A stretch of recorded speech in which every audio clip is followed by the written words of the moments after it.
Hello नमस्कार दोस्तों, स्वागत है आप सभी का हमारे यूट्यूब चैनल पर। आज हम इस वीडियो में बात करेंगे वन रक्षक भर्ती। आपकी जो फॉरेस्ट गार्ड भर्ती है उसमें अंतिम रूप से चयनित अभ्यर्थियों के नियुक्ति आदेश, ज्वाइनिंग ऑर्डर, जिला आवंटन तथा नियुक्ति आदेश जारी कर दिए गए हैं। वन रक्षक भर्ती, फॉरेस्ट गार्ड भर्ती में अंतिम रूप से चयनित अभ्यर्थियों के ज्वाइनिंग ऑर्डर और जिला आवंटन तथा ज्वाइनिंग ऑर्डर, नियुक्ति आदेश है वो जारी कर दिए गए हैं। बात करेंगे नियुक्ति की कौन कौन सी शर्तें हैं। नियुक्ति के संबंध में महत्वपूर्ण जानकारी। कार्यालय उप वन संरक्षक कार्यालय आदेश।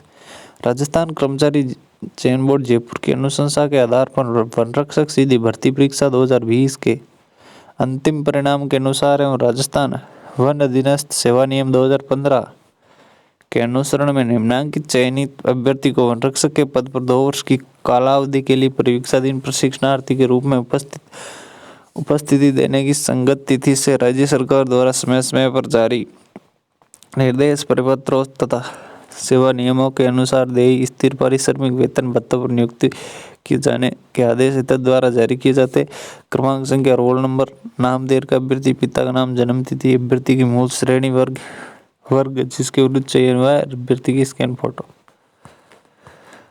उपरोक्त नियुक्तियां निम्नलिखित नियम एवं शर्तों के अधीन जारी की जा रही हैं। उक्त नियुक्ति आदेश वन रक्षक के पद पर राजस्थान वन अधीनस्थ सेवा नियम 2015 के अंतर्गत जारी किया गया है। ये नियुक्ति उपरोक्त सेवा नियमों में अधिकारित निबंधनों एवं राज्य सरकार द्वारा समय समय पर जारी किए गए आदेशों के अधीन की गई है।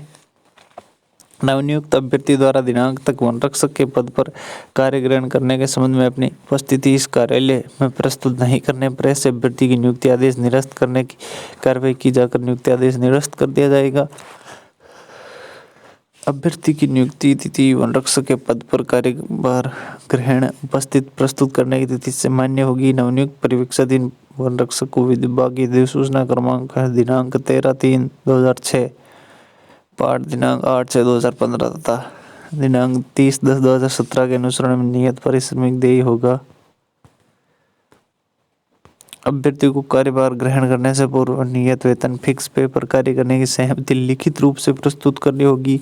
परीक्षाधीन प्रशिक्षण अवधि के दौरान वित्त नियम विभाग की अधिसूचना संख्या राजस्थान सिविल सेवा संशोधित वेतनमान नियम 2017 के नियम 16 परिशिष्ट 4 दिनांक 30/10/2017 के अंतर्गत नियत पारिश्रमिक के हकदार होंगे। इसके अतिरिक्त अन्य भत्ते यथा मकान किराया भत्ता, महंगाई भत्ता, शहरी क्षतिपूर्ति भत्ता, विशेष वेतन आदि देय नहीं होंगे। परीक्षा काल, प्रोबेशनर ट्रेनिंग में कोई वार्षिक वेतन वृद्धि देय नहीं होगी। परीक्षा प्रशिक्षण अवधि में अन्य सुविधा या अवकाश आदि राजस्थान सेवा नियमों में प्रभावी प्रावधानों के अनुसार देय होंगे। नवनियुक्त वन रक्षकों को देय पेंशन योजना के संबंध में राज्य सरकार द्वारा समय समय पर जारी प्रभावी प्रावधान लागू होंगे एवं अन्य आदेश जो राज्य सरकार द्वारा जारी किए गए जाने वाले हो उनके अधीन ही सेवा एवं सेवा लाभ देय होंगे। उक्त नियुक्ति आदेश में अभ्यर्थियों की जन्म तिथि वही है जो इन्होंने परीक्षा के आवेदन पत्रों में अंकित की है और उन्हें राजस्थान कर्मचारी चयन बोर्ड जयपुर द्वारा सम्यक सत्यापन के पश्चात स्वीकार किया गया है। उसके बाद आपकी ट्रेनिंग के संबंध में तो नवनियुक्त वन रक्षकों को विभाग द्वारा यथा समय सूचित किए जाने पर 3 माह का आधारभूत प्रशिक्षण पाठ्यक्रम सफलतापूर्वक उत्तीर्ण करना होगा। इस क्रम में समस्त नवनियुक्त वन रक्षकों पर राजस्थान वन अधीनस्थ सेवा नियम 2015 में विहित प्रशिक्षण संबंधी प्रावधान अनिवार्य रूप से लागू होंगे। अगला, यदि राज्य सरकार विभाग की राय में इनका कार्य या आचरण परीक्षा अवधि प्रशिक्षण अवधि में संतोषप्रद नहीं पाया जाता है अथवा ये प्रतीत होता है कि इनमें एक दक्ष वन रक्षक होने की क्षमता नहीं है तो विभाग राज्य सरकार द्वारा इन्हें सेवा से तुरंत विमुक्त कर सकेगी। 2 वर्ष की परीक्षा प्रशिक्षण अवधि में संतोषजनक सेवा पूर्ण करने के उपरांत इनका नियमितीकरण एवं वेतन निर्धारण वन रक्षक के पद पर पे मैट्रिक्स लेवल संख्या 4 में एवं अनुसार वेतन एवं अन्य भत्ते देय होंगे। नवनियुक्त वन रक्षकों की पारस्परिक वरिष्ठता का निर्धारण राजस्थान वन अधीनस्थ सेवा नियम 42 के अनुरूप होगा।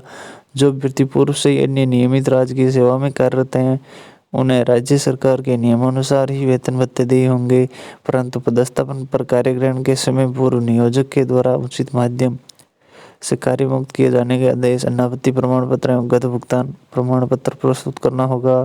उसके बाद अभ्यर्थी को कार्यग्रहण करने से पूर्व 50 रुपये का नॉन जुडिशियल स्टाम्प परिशासी का शपथ पत्र प्रस्तुत करना होगा कि इनके द्वारा आवेदन पत्र में दी गई समस्त सूचनाएं एवं संलग्न किए गए प्रमाण पत्र सत्य सही हैं। प्रस्तुत दस्तावेजों में कोई दस्तावेज, सूचना असत्य, फर्जी, गलत पाए जाने पर अभ्यर्थी की सेवाएं समाप्त की जा सकेंगी एवं पुलिस विभाग द्वारा चरित्र सत्यापन रिपोर्ट में कोई भी विपरीत तथ्य पाए जाने पर चयनित अभ्यर्थियों की अभ्यर्थता निरस्त की जा सकेगी। अगला, सभी अभ्यर्थियों की जन्म तिथि उनके द्वारा प्रस्तुत सेकेंडरी परीक्षा उत्तीर्ण करने के मूल प्रमाण पत्र के आधार पर अंकित की गई जन्म तिथि अपरिवर्तनीय होगी।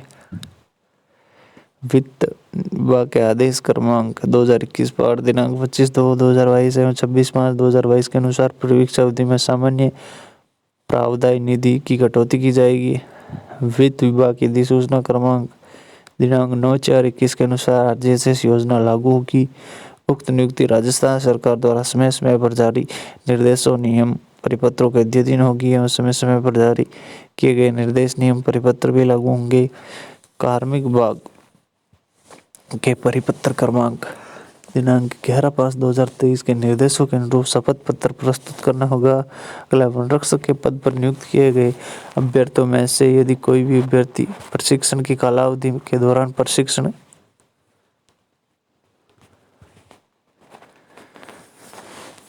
की कालावधि के दौरान या प्रशिक्षण समाप्ति के 2 वर्षों के भीतर त्याग पत्र दे देता है या कोई अन्यत्र नियुक्ति ग्रहण कर लेता है तो प्रशिक्षण की कालावधि के दौरान उसे संदर्भित की गई उपलब्धियों के नियमानुसार निर्धारित राशि तथा राज्य सरकार द्वारा उसके प्रशिक्षण पर व्यय की गई राशि की नियमानुसार निर्धारित राशि सरकार को प्रतिसंदत करने की अपेक्षा की जाएगी। तथापि यात्रा और दैनिक भत्तों के रूप में संदर्भित रकम वसूली योग्य नहीं होगी।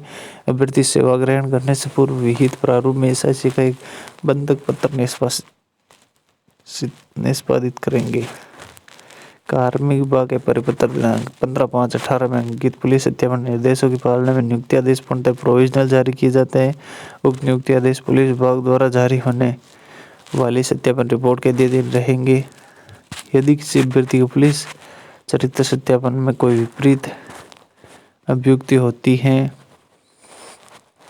तो संबंधित अभ्यर्थी का नियुक्ति आदेश निरस्त माना जाकर नियमानुसार अग्रिम कार्यवाही की जाएगी। अभ्यर्थी द्वारा कार्यालय में पद ग्रहण हेतु दी जाने वाली उपस्थिति के समय उपस्थिति रिपोर्ट के साथ पुलिस द्वारा जारी चरित्र सत्यापन प्रमाण पत्र अपेक्षित रहेगा। चरित्र सत्यापन रिपोर्ट प्राप्त होने तक ये नियुक्तियां प्रोविजनल रहेंगी।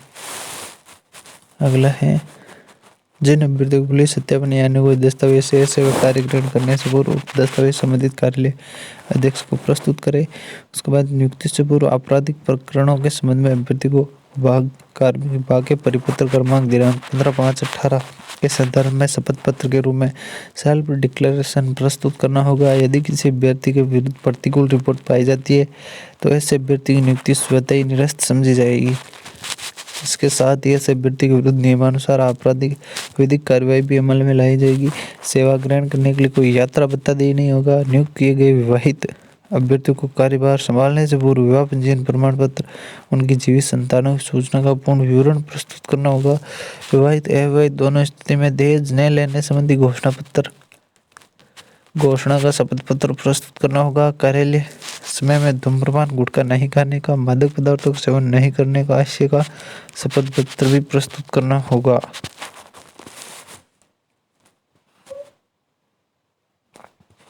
इसके बाद है दिनांक 1/6/2002 को अथवा उसके पश्चात दो से अधिक संतान होने वाले अभ्यर्थी नियुक्ति के पात्र नहीं है, परंतु यदि प्रथम प्रसव से जीवित संतान है और पश्चातवर्ती प्रसव में 1 से अधिक संतान उत्पन्न हुई है तो ऐसे संतानों को एक इकाई माना जाएगा।